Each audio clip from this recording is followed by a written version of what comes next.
Hello and welcome to this tier list video. This week I will be doing a ranking of Netflix originals that have come out in about the last 2-3 years. Normally I do these videos over on my other channel called Brandycast, but I thought I may as well start putting them on here because it's actually doing better than anything else I've put on either of the channels. So I feel like people are enjoying them and I love making tier list videos. If this is your first one, I'm just doing a regular old tier list video ranking all Netflix originals. I've got one about COVID restrictions and then one about other podcasts over on my other channel. But I'm going to start putting them on GoPrandle. So if you enjoy it, please leave a like. But I'm going to jump straight in. So this is obviously Netflix originals, like I've said 6 times. And the tiers are GOAT, which is basically just 5 stars, unbeaten. Like, couldn't tell. Because like back in the day, I feel like when we talk about Netflix originals, it would sort of be a bit be looked down upon, like, oh, it's a Netflix original. But now they are producing content that's like as good as any other film company, like any other production company. So I think we have to like quite fairly rank them with them. So the first, I think I've got 21 here. Sorry, GOAT 5 stars. Then it's pretty obvious. 4, 3, 2, 1. The first is Annihilation. I first watched this last year when I was with a few of my housemates in my old house, and it was the night before we went off to Ireland on a holiday. And this, it sort of really shit me up, but not like a horror like shit me up.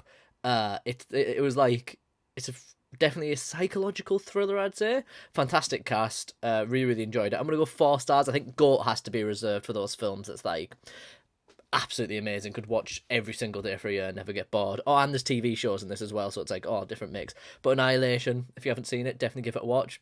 I'm not really going to be doing like reviews of these because I've got like 21 to go through. I don't want this to be like an hour-long video, so I'm going to be talking quite quickly. But if any of these pick your fancy and you haven't seen them, they're all on Netflix. I'm thinking of ending things. Again, going to go with 4 stars. Made me feel really uncomfortable, but it was absolutely fantastic. Still don't think I understand it. I'd love to watch it again and try to understand it. And I haven't actually watched any videos yet because I want to try and figure it out myself. But really good. It's from the same guy who did like Being John Malkovich and what's it, The Eternal Sunshine with Jim Carrey, things like that. Very good. Next, I'm also going to put in 4 stars. I feel like this might be quite 4 star heavy, and that's Extraction with Chris Hemsworth. And the person who directed it was the stunt coordinator for lots of the Marvel movies, like head stunt coordinator. And you could definitely tell it's a very stunt heavy film. It's a plain as you go action film. When I first saw it, I was a little bit down on it, whether I liked it or not. But after a second viewing, I absolutely love it. Definitely 4 stars. Definitely go and give it another watch. Or give it a watch if you haven't already. Hope we get a sequel. I think there might be a sequel coming out, and I hope we get one. This is To All the Boys I've Loved Before, P.S. I Love You.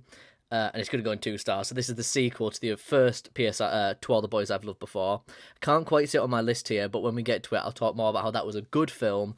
But this was a shite sequel. And basically, in the original film, she writes 5 letters and a little sister sends these letters off to 5 boys. And it's like, To All the Boys I've Loved Before. And it's like it's like a modern rom-com, obviously from Netflix, and the rom-com sort of died out around like to the early 2010s, late noughties, and this was definitely a revival of it. And as much as it was seen just as a teen rom-com bit shit, the first one is actually very good, but the second one was a complete remake of the first, where they tried to go back on like half the storyline of the first. Wouldn't recommend. Definitely wouldn't recommend. The Crown. I'm not 100% sure this is a Netflix original. I don't know if it was on BBC, but I am going to put it in 4 star as well, because even if you don't like the royal family, if you just watch it as like a period piece, like as a period drama, absolutely fantastic. I absolutely love it. Hoping season 4 comes out fairly soon. Not sure when that's meant to come out, but yeah, absolutely love The Crown. First 2 seasons especially, because it did have Matt Smith in. I do like him. Although Olivia Colman is fantastic as the Queen, I feel like the supporting cast was definitely better in season 1 and 2 rather than 3, but still really good. Have I got Annihilation twice? Whoops. Next, we're going to go for the first thing in 1 star, and that is 13 Reasons Why. Obviously, a very problematic TV show. It run for 4 seasons, and for some reason I sat and watched all the seasons and got progressively more angry throughout. They're all terrible. I don't really feel bad spoiling them, because like in first season, obviously Hannah Baker kills herself, and there's 13 reasons why she killed herself, and I would argue that there's only 9 technical reasons why she did, and then 2 of them shouldn't have been reasons at all. Then the second season, can't really remember what happened. Oh, then it was like Polaroids, barely remember what happens that season. Third season, I do remember they tried to make the rapist from season 1. They tried to make us all feel bad for him and tried to make him be like, but look, he has a heart. Very, very strange. And then it got to season 4, and it's like, what else are you trying to pull out your ass? Terrible TV show, 1 star. Sorry for rambling on. Murder Mystery with Adam Sandler and Jennifer Aniston. Oh, is this the first go? No. It's going to go at the top of 4 stars, though, because I really, really enjoyed it. It's just like Murder on the Orient Express. It's literally a murder mystery film. I'm sure most people have seen it, but if you haven't seen it because it's Adam Sandler, I actually really enjoyed it, and I did think it was really clever, and it got me at the end. It actually did surprise me.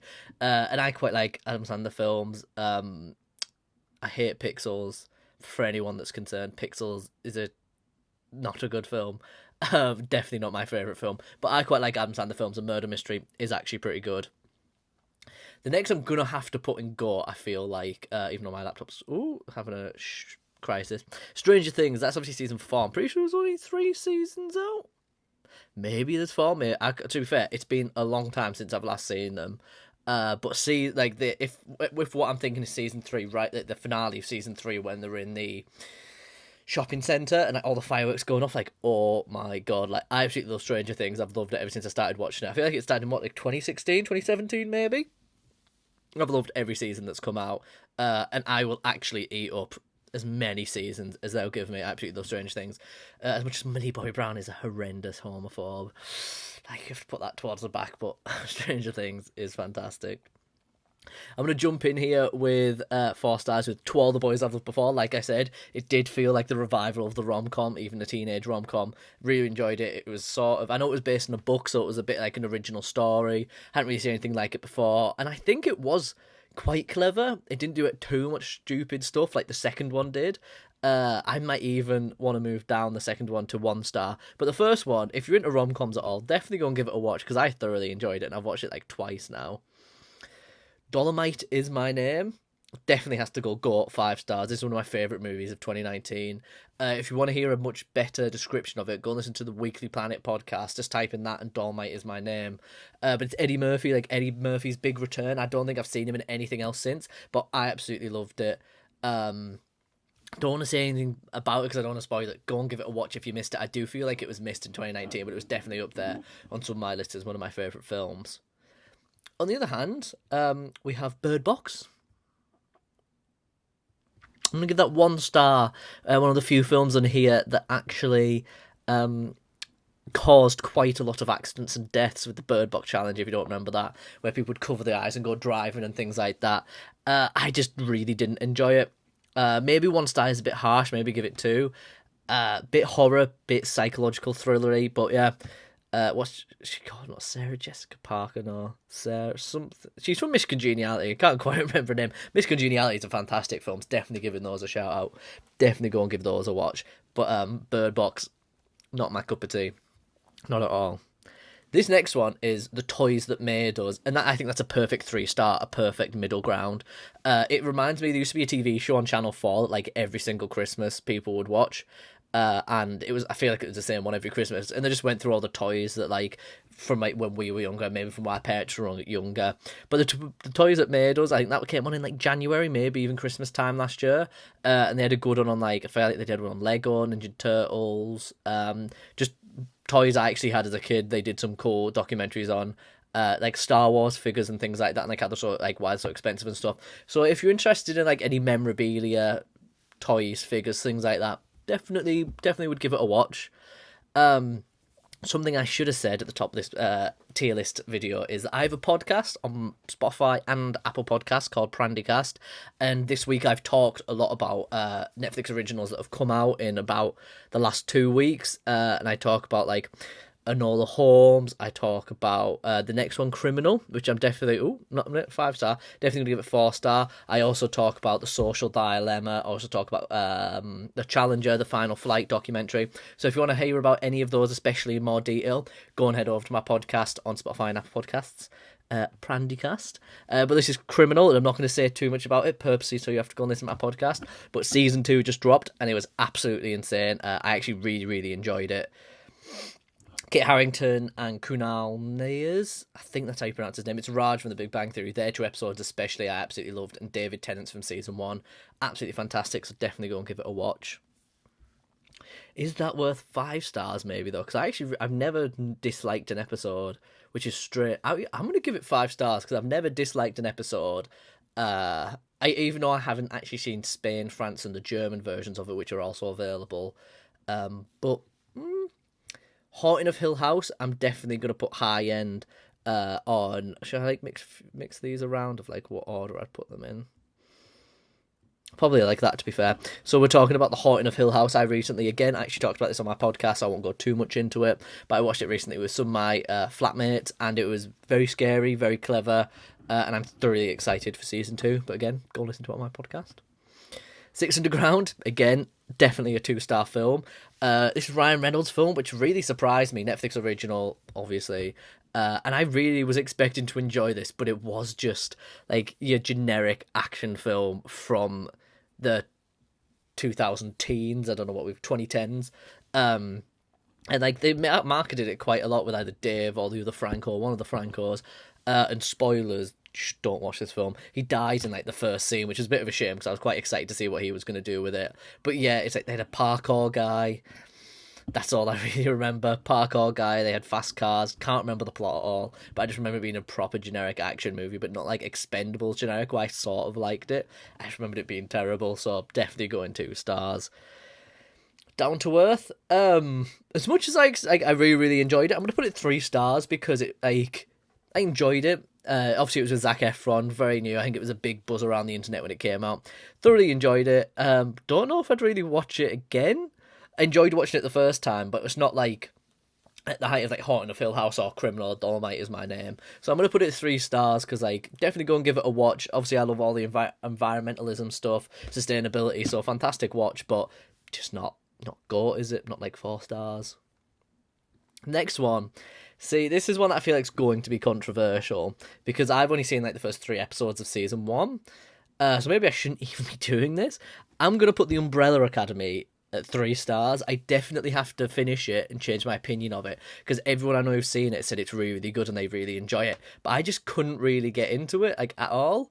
And to be fair, the TikTok of bonsoir, like obviously if everyone who knows that TikTok sound, definitely leads me to want to watch it more. But I didn't really enjoy the first few episodes that I watched. But probably this is the only thing I haven't fully finished like that's on this list, so probably shouldn't judge it. But I'm gonna put it 3 stars. Roma. This was, I think this was a 2018, if not 2019 film. And it was really, really good. Honestly can't remember it that much, but I remember it being really good. And if you go back to one of my podcasts, I definitely talk about it. And that was one of those ones where it was just nominated for an Oscar and I really wanted to watch it. And I can't remember what language it's in, but it's definitely not in English. And it's about family, and they're 2 of the main things that I can remember from it. So maybe I should put it in 3 stars. I can't really remember it that much. But I remember at the time being like, whoa, that moved me. Whereas now I can't really remember it. So maybe I should move it down to 3 stars. But I could watch it again and be like, that's a 5-star film. But I genuinely can't watch it, and I only really watched it because I try to watch every Oscar-nominated film before the Oscars. Enola Holmes, this is like a big part of my podcast this week, and I'm going to give it 3 stars. And if you want to know why, I'm going to have to go and listen to the podcast. And the final one is The Social Dilemma, and purely because I think everyone should watch it, I'm going to put it in GOAT. If I was ranking it because it's a documentary, I'd probably put it in 3 and 4 star, but everyone should definitely watch The Social Dilemma because it'll make you want to delete all social media, and it's just a horrifying insight to what is happening to us and how we're all being manipulated, sort of thing. Yeah, very scary. Definitely go and give it a watch. Don't want to give... I mean, it's a documentary. I can't really give anything away. But yeah, that was my tier list for Netflix originals that have come out in the last few years. Did I miss your favourite Netflix original? Comment or message me saying that I have. Tell me exactly where I put everything that was in the wrong place. But if not, I really hope you enjoyed this tier list video. Next week's video is going to be all the best Always Sunny in Philadelphia episodes ranked from best to worst. So definitely come back and watch that because I'm really, really excited. And also check out my Instagram at GoPrando because I'm going to be putting polls on there to find out exactly what episodes are the best episodes of Always Sunny in Philadelphia for me to rank. But apart from that, please check out my podcast on Spotify and Apple Podcasts. It's Prandycast. It'll be in the description. And yeah, please come back next week, and I hope you enjoyed it on the Go Prandle channel and this wasn't insanely cringy to watch. But thank you.